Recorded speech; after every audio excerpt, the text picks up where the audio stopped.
My boyfriend bought me a $45,000 luxury car and I hated it. I'm 25, working as a high school teacher in Boston, and I've been dating my boyfriend Jason, 27, for about a year and a half now. We met at my friend's wedding where he was the photographer. He was sweet, funny, and seemed really down to earth. We hit it off immediately and started dating soon after. Here's the thing, I had no idea Jason came from money. Like, serious money. His family owns this huge real estate development company in New England, and apparently they're worth millions. But Jason never flashed his wealth around when we first met. He drove a normal car, lived in a nice but not extravagant apartment, and our dates were pretty standard. Coffee shops, local restaurants, hiking trips, that kind of stuff. I loved that about him. My family has always been solidly middle class. My dad's a plumber, mom's a nurse, and I grew up understanding the value of a dollar. I put myself through college with scholarships and part-time jobs, and I'm proud of the life I've built on my teacher's salary. It's not much, but it's mine, you know? For the first 3 months, everything was perfect. We connected on so many levels. We both love true crime podcasts, have the same weird sense of humor, and can talk for hours about literally anything. I started falling for him hard. Then came my birthday. Jason took me to this cute Italian place, nothing fancy. But after dinner, he handed me this box with a brand new iPad Pro inside, the one with all the bells and whistles that costs like $800. I was shocked. It was way more than anyone had ever spent on me for a gift. Jason, this is too much, I said, feeling really uncomfortable. It's nothing, he replied with a shrug. I noticed you were always grading papers on your ancient laptop. This will make it easier. I reluctantly accepted it because he seemed so excited to give it to me. But that night, I couldn't sleep. The iPad felt like this expensive elephant in the room. I'd never be able to give him something of equal value, and that bothered me more than I expected. Little did I know, this was just the beginning of our gift problem. For months later, Jason and I were walking through Newberry Street after brunch when he suddenly pulled me into Tiffany's. "Let's just look around," he said casually. Before I knew what was happening, he was pointing at this platinum diamond bracelet and asking for my wrist size. "Wait, what?" "No, Jason." "That's crazy," I whispered, mortified as the sales associate smiled at us. "But it would look beautiful on you," he insisted. When the sales associate mentioned the price, $5,800, I nearly fainted. That was more than 3 months of my rent. "Absolutely not," I said firmly, pulling him out of the store. Later that night at my apartment, we had our first real fight. "Why won't you let me buy you nice things?" he asked, genuinely confused. "Because that bracelet costs more than my car. It makes me uncomfortable. It feels, I don't know, like a red flag," I blurted out. His face fell. "A red flag? How's wanting to give you something beautiful a red flag?" I tried to explain how the extreme price difference in our lifestyles made me feel, but I could tell he didn't really get it. We made up, but something had shifted between us.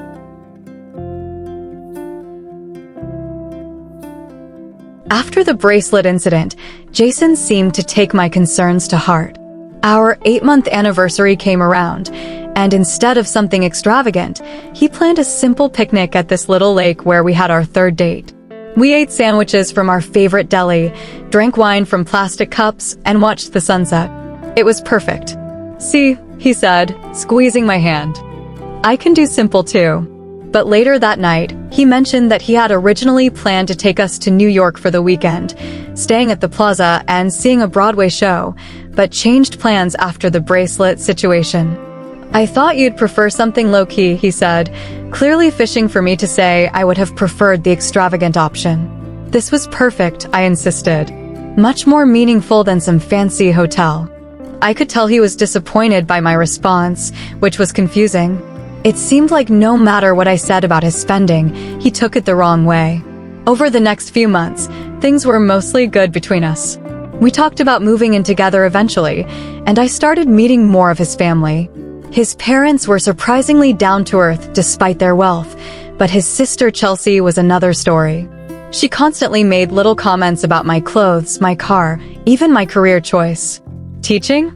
That's so noble, she said during one dinner, in a tone that made it clear she meant the opposite. I could never survive on that salary. How do you even afford decent clothes? Jason defended me, but I could see he didn't fully understand why her comments hurt.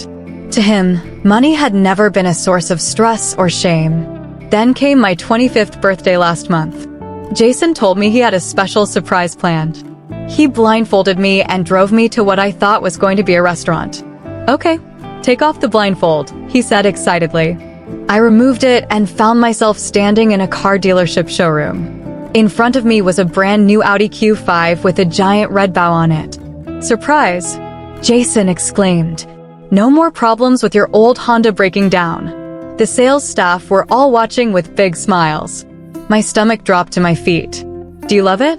Jason asked, handing me the keys. What could I do? With everyone watching, I forced a smile, thanked him, and accepted the keys. But inside, I was panicking. This wasn't a bracelet or an iPad. This was a $45,000 car. The drive home was tense. I was behind the wheel of this luxury vehicle that cost more than my annual salary, feeling like an imposter. When we got back to my place, I finally broke down. Jason, I can't accept this car. It's way too much. But you need a reliable car, and I can easily afford it, he argued. That's not the point. This is. I struggled to find the words. This is your third strike. Third strike? What are you talking about? He looked genuinely confused. The iPad, the bracelet you tried to buy, and now this car. Each time, the gifts get more expensive and more uncomfortable for me. I've tried to tell you how these extravagant gifts make me feel, but you're not listening. So you're keeping score? He asked, getting defensive. I'm just trying to make you happy, but these gifts don't make me happy. They make me feel small, like I'm some charity case or trophy girlfriend. I feel like I can never reciprocate, never be your equal. That's ridiculous, he said. I don't expect anything in return. But don't you see? That's part of the problem too. This creates a power imbalance. I want to be your partner, not your project. Jason stormed out that night. We haven't really talked since, just a few tense text messages. The Audi is sitting in my apartment complex parking lot untouched. I don't even want to drive it. After 3 days of uncomfortable silence, I finally texted Jason asking if we could talk. He agreed to come over to my place that evening. When he arrived, I could tell he was nervous. He'd brought flowers, simple daisies from the grocery store, not some exotic arrangement. It was a small gesture that gave me hope. Before you say anything, I need you to really hear me out. No interrupting, okay? He nodded and sat down on my couch, looking like a kid about to be scolded. Jason, I love you. I really do. But I feel like we're living in different realities when it comes to money. That car out there? It costs more than I make in a year. The insurance alone would strain my budget. Every time I drive it, I'd be reminded of the massive gap between our financial situations. I took a deep breath and continued. When you give me these incredibly expensive gifts, 3 things happen.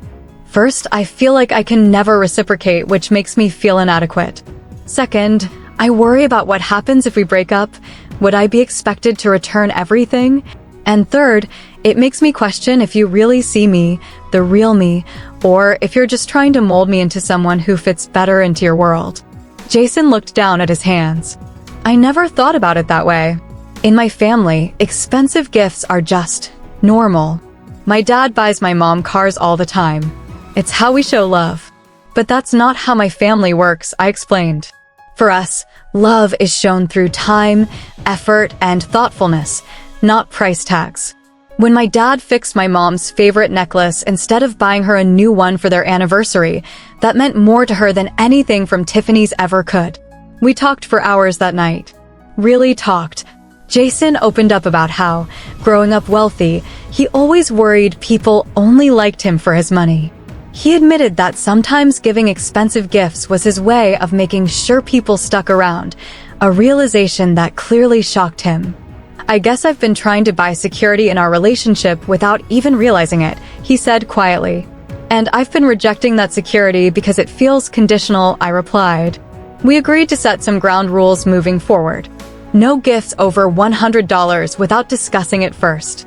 Experiences over material items when possible. And most importantly, regular check-ins about how we're feeling about the financial aspects of our relationship. As for the car, we came up with a compromise. Jason would return it, and instead, he'd help me find a reliable used car that I could mostly pay for myself, with him contributing a reasonable amount as a birthday gift. The most surprising outcome of our conversation came when Jason revealed that our talk had made him reconsider how he used his wealth in general. My family has all this money, and what do we do with it? Buy more stuff we don't need, he said. There's a homeless shelter 3 blocks from my apartment building that's struggling for funding. That's messed up. 2 weeks later, Jason started volunteering at that shelter. Last week, he convinced his parents' company to start a scholarship fund for underprivileged kids who want to study architecture or urban planning. As for us, things aren't perfect, but they're better. Last night, he surprised me with a gift, a $30 journal with a handwritten note inside detailing his favorite memories of our relationship so far. It meant more to me than that Audi ever could. I'm learning that loving someone from a different financial background comes with unique challenges, but with honest communication, they're not insurmountable. And Jason's learning that sometimes the most valuable things can't be bought. What a journey this couple took us on. From that initial iPad gift to the Tiffany bracelet drama to the shocking Audi surprise. We've witnessed how even the most well-intentioned gifts can create unexpected rifts in a relationship. The core issue wasn't really about the gifts themselves, but what they represented: different values, communication styles, and expectations about love. What I find most powerful about this story is how both Jason and his girlfriend eventually recognized their own blind spots. She realized she had been keeping a mental 3 strikes system without clearly communicating her boundaries. He discovered that his lavish gift-giving was partly rooted in insecurity and his family's way of showing love, not considering how it might make someone from a completely different financial background feel. Their breakthrough came when they finally had that honest conversation about the emotional weight behind money. Sometimes the wealthier partner doesn't realize that expensive gifts can feel like chains rather than expressions of love. And sometimes the less affluent partner needs to clearly articulate their discomfort rather than expecting the other person to just understand. I love that Jason ended up volunteering at the homeless shelter and convincing his family to start a scholarship fund. It shows that facing our differences can lead to personal growth and positive change. It's not just about compromising, but about finding new shared values together. What would you do in this situation? Would you accept the car, return it, or find a middle ground like they did? Have you ever been in a relationship with a significant financial imbalance? Let me know in the comments below. If you enjoyed this story and analysis, don't forget to smash that subscribe button and ring the notification bell to catch more relationship insights from Redditbit. Give this video a thumbs up if you learned something new about navigating financial differences in relationships. And remember, sometimes the most valuable gifts can't be bought with money.